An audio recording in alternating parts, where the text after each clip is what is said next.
बाहर निकलते ही उसे फिर आभास हुआ कि कोई वहां से गुजरा था। वह सीधी खड़ी हो गई और गौर से देखने लगी। अब वह व्यक्ति उसे साफ साफ दिख रहा था। उसके हाथ में मोगरे का फूल था। उसे देखकर वर्षा डर गई और कांपते हुए बोली, कौन है आप? वह व्यक्ति बिना कुछ बोले धीरे धीरे पीछे मुड़ा। उसे देखते ही वर्षा जोर से चिल्लाई और बेहोश होकर गिर पड़ी। उसकी चीख सुनकर अर्जुन हड़बड़ाकर उठा और दौड़कर बाहर आया। उसके पीछे कुसुम भी भागते हुए आई। सुब्बैया उठ नहीं पाए, इसीलिए वे बिस्तर पर ही रहे। जहां से आवाज आई थी वहां पहुंचकर उन्होंने देखा कि वर्षा बेहोश पड़ी थी। अर्जुन ने उसे गोद में उठाया और कमरे में ले जाकर बिस्तर पर लिटाया। उसकी माँ उसे होश में लाने की कोशिश कर रही थी। तभी अर्जुन पानी लाकर उसके चेहरे पर छींटे मारने लगा। पानी पड़ते ही वर्षा को होश आ गया और वह घबराकर इधर उधर देखने लगी। उसने कांपते हुए अपने हाथ से बाहर की ओर इशारा किया और बोली, वह वहां।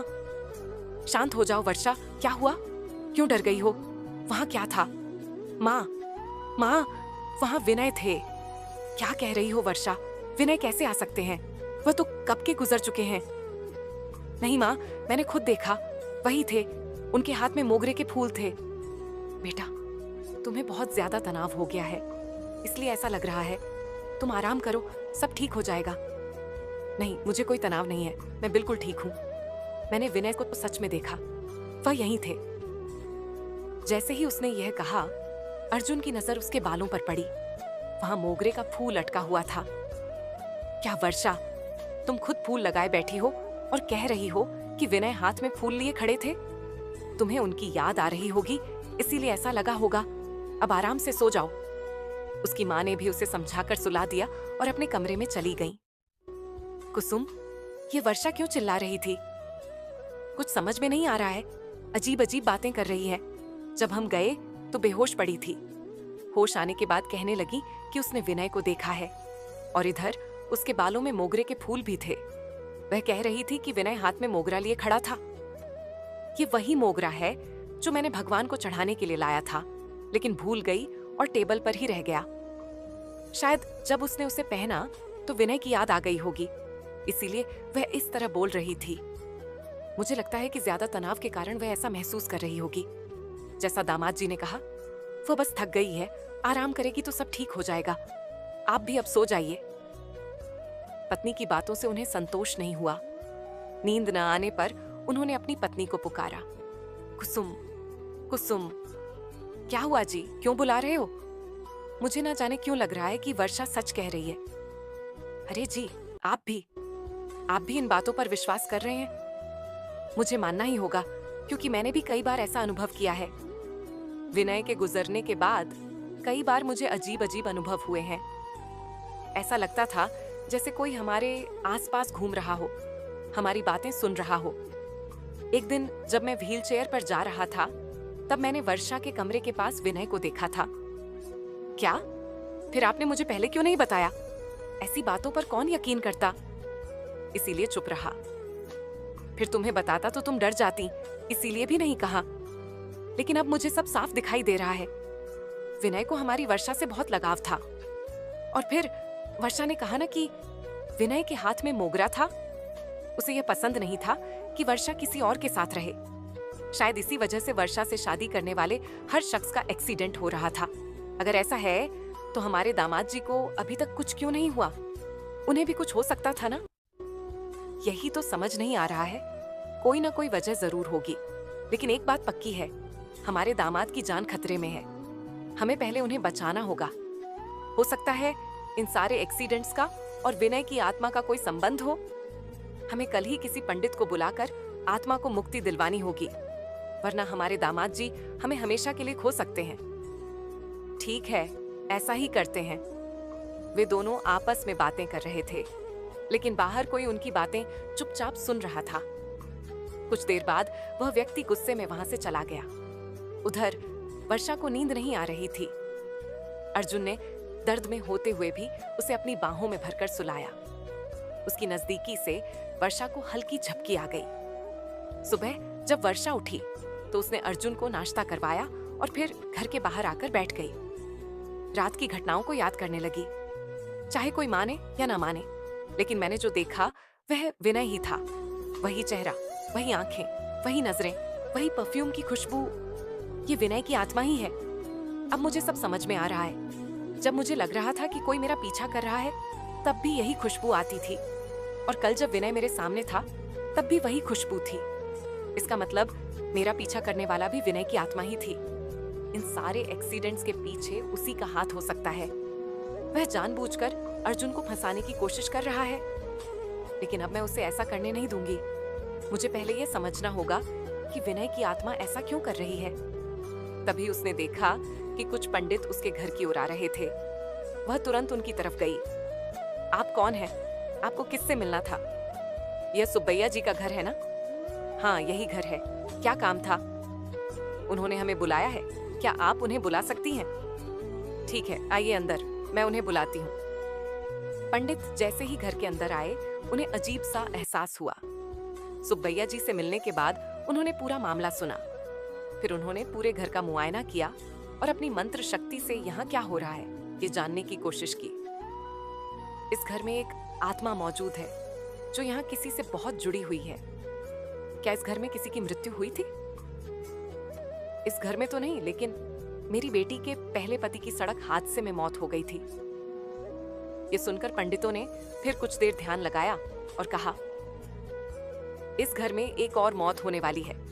आपकी बेटी के पहले पति की आत्मा अभी भी इसी घर में मौजूद है। वह नहीं चाहता कि आपकी बेटी किसी और के करीब जाए, इसलिए उसने उसकी शादी करने वाले हर व्यक्ति को नुकसान पहुंचाया है। पंडितों की बात सुनकर सुब्बैया जी घबरा गए। किसकी मौत होगी पंडित जी? कृपया हमें बताइए और इसका कोई उपाय भी बताइए। आपकी बेटी के दूसरे पति यानी अर्जुन पर इस आत्मा की नजर है। हमें जल्द से जल्द एक विशेष हवन करना होगा जिससे आत्मा से बात कर सकें और उसे मुक्ति दिला सके। मैं आपकी बेटी के पति को बचाने का प्रयास करूंगा। हमारे पास समय बहुत कम है। हमें जल्दी से जल्दी यह अनुष्ठान करना होगा। इसके लिए जो भी सामग्री चाहिए मैं मंगवा रहा हूँ। आप चिंता मत कीजिए। पंडित की बात सुनकर वर्षा और अर्जुन दोनों घबरा गए। उनकी माँ तुरंत वर्षा के पास आई और बोली, हिम्मत रखो बेटी, कुछ नहीं होगा। पंडित जी ने कहा ना, सब ठीक कर देंगे। तुम बस हिम्मत मत हारना और अर्जुन को अकेला मत छोड़ना। ठीक है माँ। इतना कहकर वह अर्जुन के पास ही खड़ी रही। पंडितों ने और भी पंडितों को बुलाकर हवन की तैयारी करवाई। मंडल बनाकर मंत्रोच्चार के साथ आत्मा का आह्वान शुरू किया। चारों ओर तेज हवा बहने लगी। आत्मा जोर से आवाजें निकालती हुई मंडल के बीच में आकर बैठ गई। विनय की आत्मा को देखकर सभी स्तब्ध रह गए, लेकिन विनय की आत्मा केवल वर्षा को चाह भरी नजरों से देख रही थी। इस बार भी उसके हाथों में मोगरे का फूल थे, जिन्हें वह कसकर पकड़े हुए वर्षा की ओर देख रहा था। विनय की आत्मा को देखकर वर्षा डर गई और अर्जुन के पीछे जाकर खड़ी हो गई। जब अर्जुन ने उसका हाथ पकड़ा तो विनय की आत्मा गुस्से से उबलने लगी और वहां से उठने की कोशिश करने लगी, लेकिन उठ नहीं पाई। पंडितों ने अपने हाथों में विभूति भस्म लेकर मंत्र पढ़कर उसे आत्मा की ओर फेंका। बोल, तू इन सबको क्यों परेशान कर रहा है? जल्दी बता, नहीं तो मैं फिर से विभूति डालूंगा। जैसे ही विभूति आत्मा पर गिरी, वह चीख पड़ी, रुको रुको, मैं सब सच बताता हूँ। मंडल के अंदर बैठी आत्मा पंडितों के हाथ में विभूति देखकर डर गई और पूरी घटना बताने लगी। हम 5 भाई बहन थे, 4 बहनें थीं और मैं अकेला भाई। पिताजी के गुजरने के बाद पूरे घर की जिम्मेदारी मेरे कंधों पर आ गई। मैंने अपनी 4 बहनों की शादी करवाई, लेकिन तब तक मेरी शादी की उम्र निकल चुकी थी। जब भी लड़की देखने जाता, सब मुझे उम्र दराज कहकर ठुकरा देते। मैंने 100 से भी ज्यादा रिश्ते देखे, लेकिन कोई भी लड़की मुझे पसंद नहीं करती थी। मेरी उम्र ज्यादा नहीं थी, बस 38 साल का था, लेकिन लोग मुझे अंकल कहकर मना कर देते थे। अब बताओ, इसमें मेरी क्या गलती थी?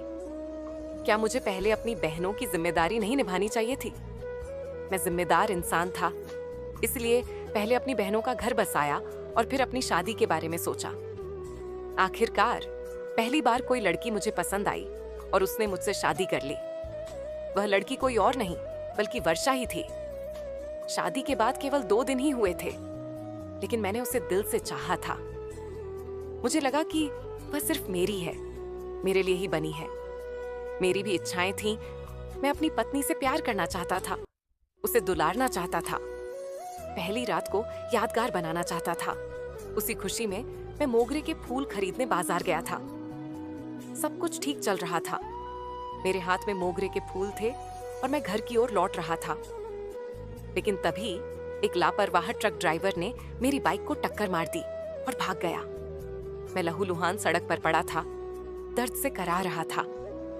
कई लोग वहां थे, लेकिन कोई मेरी मदद के लिए आगे नहीं आया। मैं जिंदगी की भीख मांग रहा था, लेकिन लोग मदद करने के बजाय मेरा वीडियो बना रहे थे। अगर कोई मुझे समय पर अस्पताल ले जाता तो शायद मैं आज जिंदा होता। लेकिन इन पापी लोगों को इंसान की जान से ज्यादा सोशल मीडिया पर वीडियो डालने में मजा आता है। आज इंसान की जिंदगी की कोई कीमत ही नहीं है। पंडित, लेकिन तेरी दुर्घटना में इस परिवार की क्या गलती है? तू इन्हें क्यों परेशान कर रहा है? विनय की आत्मा, इस परिवार की कोई गलती नहीं है, लेकिन देखो ना, वह खड़ा है ना वहां। उसने मेरी वर्षा को मुझसे दूर कर दिया, उसके दिल से मेरी यादें मिटा दी। वह मेरी वर्षा के करीब आना चाहता था, इसीलिए मैंने उसे सबक सिखाने के लिए यह सब किया। पंडित, तूने क्या किया? साफ साफ बता।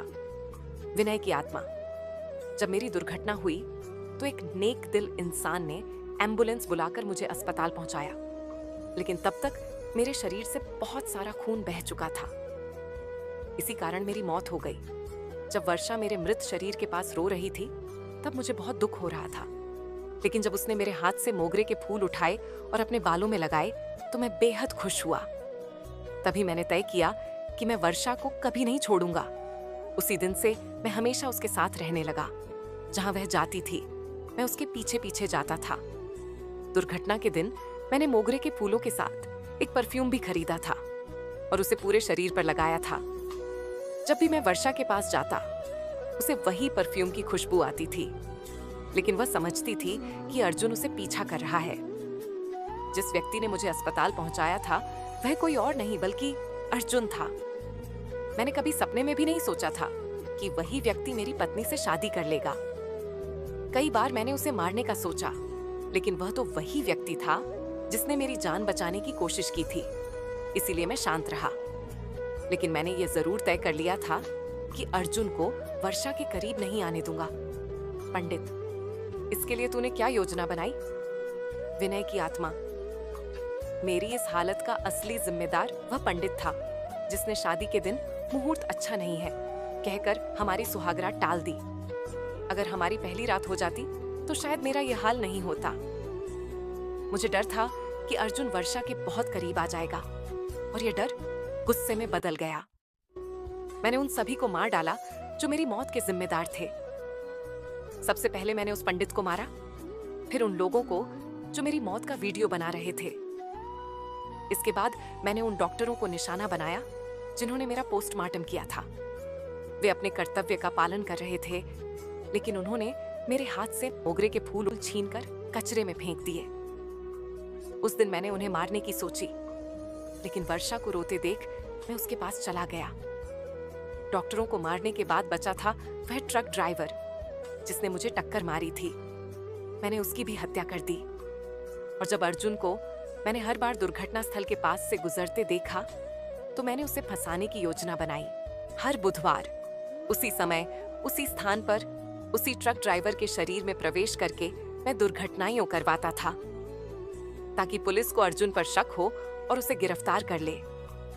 जब पुलिस ने उसे गिरफ्तार किया तो मुझे बेहद खुशी हुई, लेकिन यह खुशी ज्यादा समय तक नहीं रही, क्योंकि मेरी पत्नी वर्षा ने अर्जुन को छुड़वा लिया। ये सभी लोग तुम्हारी मौत के लिए जिम्मेदार थे, लेकिन जो लोग वर्षा को देखने के लिए आते थे, उन्हें एक्सीडेंट में डालने का क्या कारण था? क्योंकि वह मेरी पत्नी है, वह सिर्फ मेरी है, वह सिर्फ मेरे लिए ही पैदा हुई थी। वह मुझे छोड़कर किसी और से शादी नहीं कर सकती। उसे हमेशा सिर्फ मेरी याद में जीना चाहिए। मेरी याद ही उसकी पूरी दुनिया होनी चाहिए। कोई और उसे छू भी नहीं सकता। इसीलिए जो भी उसे देखने के लिए आता था, मैं उसका एक्सीडेंट करवा देता था। इसमें उन लड़कों की कोई गलती नहीं थी, इसीलिए मैं उन्हें सिर्फ चोट पहुंचाता था, जान नहीं लेता था। मुझे पहले से ही पता था कि बार बार एक्सीडेंट होने से लोग वर्षा को अपशकुनी समझेंगे। जब लोग उसे अपशकुनी कहने लगे तो मुझे बहुत दुख हुआ, लेकिन मैं क्या करता। मैं नहीं चाहता था कि वह किसी और से शादी करे, इसीलिए मैंने ऐसा किया। लेकिन आखिरकार उस पुण्यात्मा ने उसे मना ही लिया। मना लिया तो छोड़ो, उससे शादी भी कर ली। जब मुझे पता चला कि वह शादी करने जा रही है तो मैं उसे रोकने के लिए निकला। तभी मेरी नजर मेरी रॉयल एनफील्ड बाइक पर पड़ी, जिसे कोई चुरा कर ले जा रहा था। ये वही बाइक थी जिसे मैंने सिर्फ अपनी पत्नी के लिए खरीदी थी। मैंने तय किया था कि इस बाइक पर सिर्फ मैं और मेरी पत्नी ही बैठेंगे। लेकिन जब मैंने किसी और को उस बाइक पर जाते देखा तो मुझसे सहन नहीं हुआ, इसीलिए मैं उस चोर के पीछे गया। जब मैंने गौर किया तो वह चोर ही था जो घर से चुपचाप बाइक निकालकर भाग रहा था। मैं उसके शरीर में प्रवेश कर उसके घर जाकर बाइक रखकर उसे सबक सिखाना चाहता था। लेकिन जब मैं वापस आया तब तक वर्षा की शादी उस पुण्यात्मा से हो चुकी थी। उस वक्त ही मैंने तय कर लिया था कि मैं उसे मार डालूंगा। लेकिन इससे पहले कि मैं कुछ कर पाता, पुलिस आ गई और उसे गिरफ्तार कर ले गई। तब तक मेरा गुस्सा थोड़ा कम हो चुका था। लेकिन तुम सबने मिलकर मुझे इस मंडल में कैद करने की योजना बनाई, है ना? यह असंभव है। कल रात ही मैंने सास ससुर की बातें सुनी थी। मुझे अच्छे से पता है कि इस मंडल से कैसे निकलना है। इस बार मैं वर्षा को अपने साथ लेकर ही जाऊंगा, लेकिन उससे पहले इस पुण्यात्मा को खत्म कर दूंगा। यह कहकर विनय की आत्मा जोर जोर से चिल्लाने लगी और मंडल से ऊपर उठ गई। उसे देखकर सभी लोग डर गए। कहानी जारी रहेगी। लेखिका मोहिनी सचिन अमीन। क्या मंडल से उठी विनयन की आत्मा अर्जुन को मारेगी या नहीं, ये जानने के लिए अगली कड़ी का इंतजार करें। तब तक अगर आपको यह कहानी पसंद आई हो तो लाइक करें, शेयर करें और सब्सक्राइब करना ना भूलें। साथ ही कहानी कैसी लगी ये कमेंट बॉक्स में बताएं। धन्यवाद।